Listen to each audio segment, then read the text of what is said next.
स्वागत है बच्चों आपका आज के सेशन में। तो देखिए प्रश्न वाले 2.2 का प्रश्न 3 है। देखिए कि एक समद्विबाहु त्रिभुज का आधार 4/3 सेंटीमीटर तथा उसका परिमाप 4 से 2/15 सेंटीमीटर है। उसकी दो बराबर भुजाओं की माप ज्ञात कीजिए। ठीक है, तो देखिए इंग्लिश में क्या होगा कि base of isosceles triangle is 4/3 centimetre and its perimeter is 4 whole 2/15 centimetre. Then find its two equal sides, यानी कि दो बराबर भुजाओं की माप आपने ज्ञात करनी है। तो देखिए हमारे पास समद्विबाहु त्रिभुज का आधार दिया। सम मतलब बराबर, द्वि मतलब दो, बाहु मतलब भुजाएं। इसकी दो बराबर भुजाएं होती है। किसकी? समद्विबाहु त्रिभुज की दो भुजाएं बराबर होती है। और उसका आधार दिया है 4/3 सेंटीमीटर तथा उसका परिमाप भी दिया है। उसकी दो बराबर भुजाओं की माप ज्ञात कीजिए। उसकी दो बराबर भुजाओं की आपने माप ज्ञात करनी है। तो क्या करेंगे आप? माना समद्विबाहु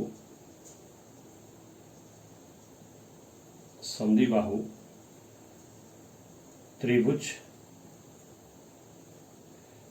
की दो बराबर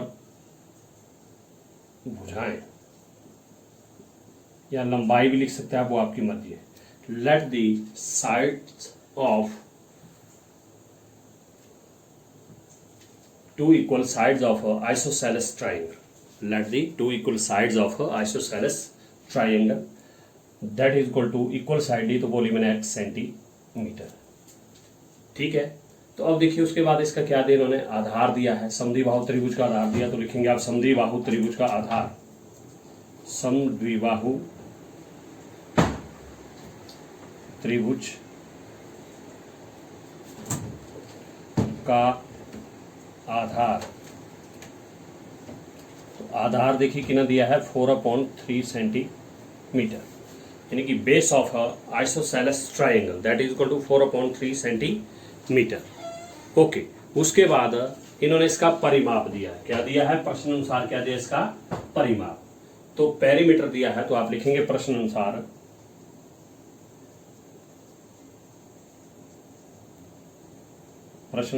क्या है कि तथा उसका परिमाप। किसका परिमाप? समद्विबाहु त्रिभुज का।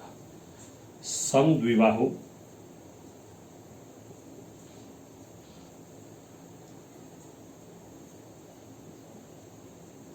त्रिभुज का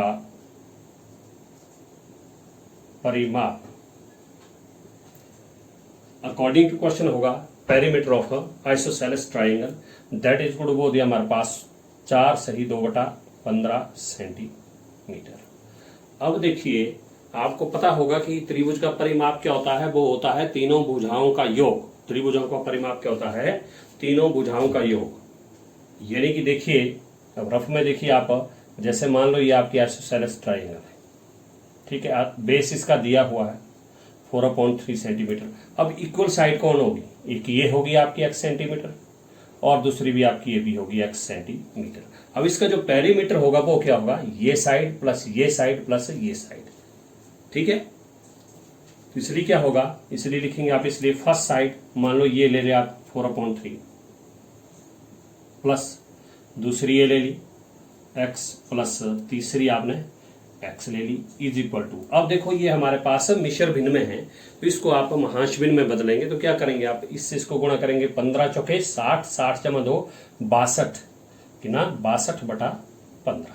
देखो जिनको नहीं आता तो 15 गुणा 4 इस तरह से कर सकते। 4 पंजे 20, 4 कम 4 2 6, 60 और जमा 2 62 आएगा। 62/15 ऊपर वाले इसको हम जमा करते हैं। अब देखिए हमारे पास हमने चर का मान ज्ञात करना। वेरिएबल चर हमारे पास x और x है, तो ये देखिए 1x और ये भी 1x होगा, क्योंकि दोनों के बीच में प्लस का साइन है। तो ये हो गया हमारे पास 2x। कितना हो गया? 2x। तो ये आगे हमारे पास 2x इज इक्वल टू। अब देखिए ये हमारे पास विदाउट चर है 62/15, तो पहले ही राइट साइड में है। अब देखिए 4/3 आपका विदाउट चर है, कांस्टेंट टर्म है, तो ये बराबर ऐसे परे जाएगा। इसके पीछे क्या चिन्ह है? प्लस है, तो पर जाके क्या हो जाएगा? -4/3। ओके, अब इस दो को हम तब तक नहीं परे ले जाएंगे जब तक हम इनको सॉल्व नहीं करते हैं, क्योंकि हमारे पास से दो परिमेय संख्याएं बनी। दो परिमेय संख्या बनी तो सबसे पहले क्या करते हैं? हम इनका हरों का लघुत्तम निकालते हैं, एलसीएम फाइंड आउट करते हैं आप हरों का। तो देखिए जब भी दो या दो से अधिक रेशनल नंबर आते हैं, भिन्नें आती है, तो क्या करते हैं आप सबसे पहले हरों का लघुत्तम निकालते हैं। क्या करते हैं? हरों का लघुत्तम। 15 और 3 है, देखो हर में इसका 15 है, इसका 3 है, तो इनका लघुत्तम निकालेंगे। आप देखिए 3 से चलेगा, 3 पंजे 15, 3 एकम 3, फिर 5 से देखिए 5 एकम 5, और जो ल स व यानी कि एलसीएम आएगा इसका वो कितना होगा? 3 गुणा 5, ये आ गया 3 पंजे 15। कितना आ गया आपके पास? 15। अब देखिए उसके बाद हमारा स्टेप होता है कि हम जो है इन भिन्नों के हर को और लघुत्तम को इक्वल करते हैं। अब देखिए यहाँ पर ये भी 15 है और ये भी 15 है, बराबर है। बराबर है तो इसलिए क्या करेंगे? सिंपल आप अंश को लिखेंगे, 62 का 62 माइनस। अब देखो आगे है हमारे पास, इसके हर में 3 है, इसके हर में 15 है, तो हमने 3 का 15 बनाना, तो इसलिए 3 को किससे गुणा करें कि 15 आ जाए? तो वो होगा 3 पंजे 15, यानी कि जो हमारे पास बीच में आती है संख्या उससे हम ऊपर गुणा करेंगे। हम 5 चौके 20, कितना हो जाएगा? 5 चौके 20। ओके, अब देखिए अब आपका 2x का 2x और बराबर है, अब देखिए 62 किस चीज का? आपका प्लस का देखिए इससे पहले कोई साइन नहीं, प्लस 20 आपका किस चीज का है? माइनस का। तो 2 में 0 घटे 2 और 4 में 2 6 में 4 घटे 6 में 2 घटे 4, 42, या गया 42/15। अब देखिए हमने x का मान ज्ञात करना, तो इसलिए x निकालना, तो इसलिए x बराबर है 42/15 का 15, इसलिए हमारे पास 2 गुणा कर रहा है। देखो गुणा करने वाला कहाँ जाता है? वो जाएगा अपॉन में। ये 15 पहले ही है, ये भी जाना था इसके अपॉन में, इसलिए 2 नंबर आप इकट्ठे नहीं लिखते, तो यहाँ पर क्या साइन लगाएंगे आप? गुणा का। किस चीज का? गुणा का। तो अब देखिए अब काटेंगे हम, देखिए 2 एकम 2, 2 दूने 4, 2 एकम 2, फिर कट गया। देखो अब देखो 21 और 15 आ गया। देखो 2 जमा 1, ये भी 3 से जाएगा क्योंकि 3 एकम 3 होता है। देखो 2 जमा 1 3 से जाएगा, यहाँ भी 5 जमा 1 6, 3 से जाएगा दोनों, तो इसलिए 3 एकम 3, 3 दूनी 6, 3 3 और 3 चौके 12, 3 पंजे 15, और यहाँ पर 3 सते 21। हमारे पास x आ गया देखो 7/5, क्योंकि यहाँ पर एक 7 और यहाँ पर 5। अब देखिए अब नीचे जब भी आपके हर में छोटी संख्या बचती तो आप क्या करते हैं? आप इनको अंश को भाग करते हैं। क्या करते हैं? अंश को भाग। 7 को आप 5 से भाग करेंगे। देखिए 5 एकम 5, तो यार 7 में 5 घटे 2, या 1 सही 2/5, कितना आ गया? x बराबर है 1 सही 2/5। तो x क्या माना था आपने? समद्विबाहु त्रिभुज की 2 बराबर भुजाएं। x क्या माना था? समद्विबाहु त्रिभुज की 2 बराबर भुजाएं। तो इसलिए लास्ट में जरूर लिखना ये समद्विबाहु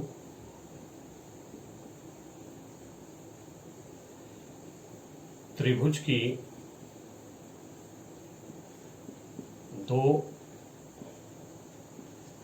बराबर भुजाएं।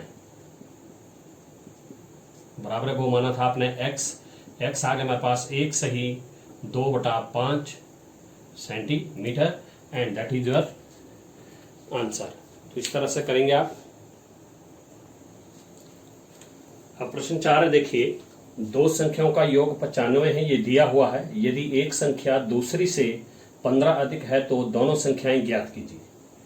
सम of 2 numbers is 95 if first number is 15 more than other, then finds both numbers. दोनों संख्याओं को ज्ञात करना आपने। देखो योग दिया हुआ है हमारे पास, कंडीशन क्या दी? यदि एक संख्या दूसरी से 15 अधिक है।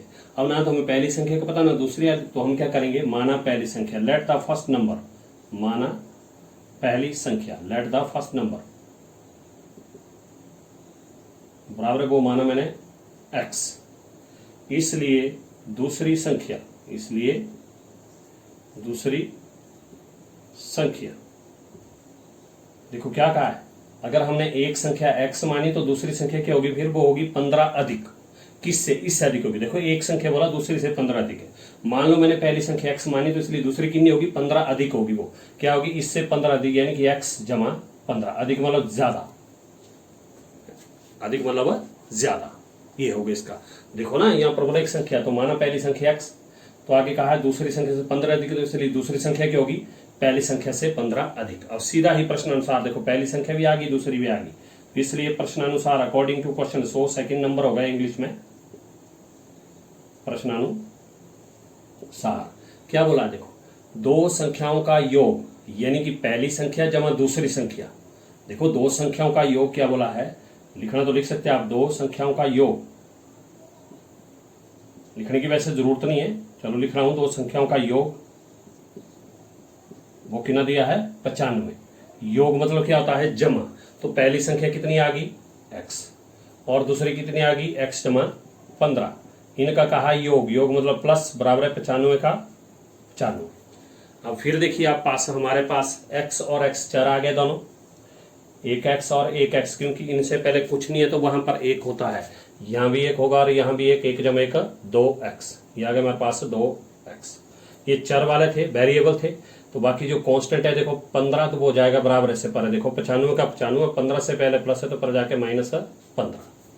ठीक है, अब देखिए पहले इसको हल करेंगे आप, तो 2x का 2x बराबर है, अब 95 देखो प्लस का, 15 देखो माइनस का, अब एक संख्या प्लस की एक माइनस का, तो घटेगा 5 में 5 घटे 0, 9 में घटे 8, तो ये आगे देखो 80।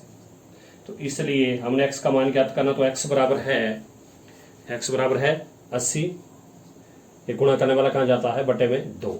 अब देखिए 2 से हमें इनको काट सकते हैं, इसलिए 2 एकम 2, 2 चौके 8 और 0 का 0, तो ये आगे देखो x बराबर है 40, और बटे में 1 लिखने की जरूरत नहीं। अब x क्या था आपके पास, x माना था आपने पहली संख्या, x क्या माना था पहली, इसलिए x माना था आपने पहली संख्या, इसलिए पहली संख्या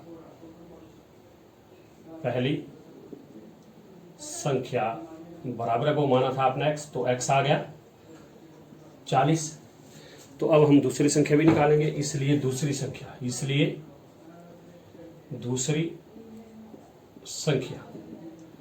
तो दूसरी संख्या थी आपके पास, देखो क्या थी, वो थी x प्लस 15, यानी कि x आ गया 40 प्लस 15, तो 40 प्लस 15 हो गया आपका कितना, बराबर है 55।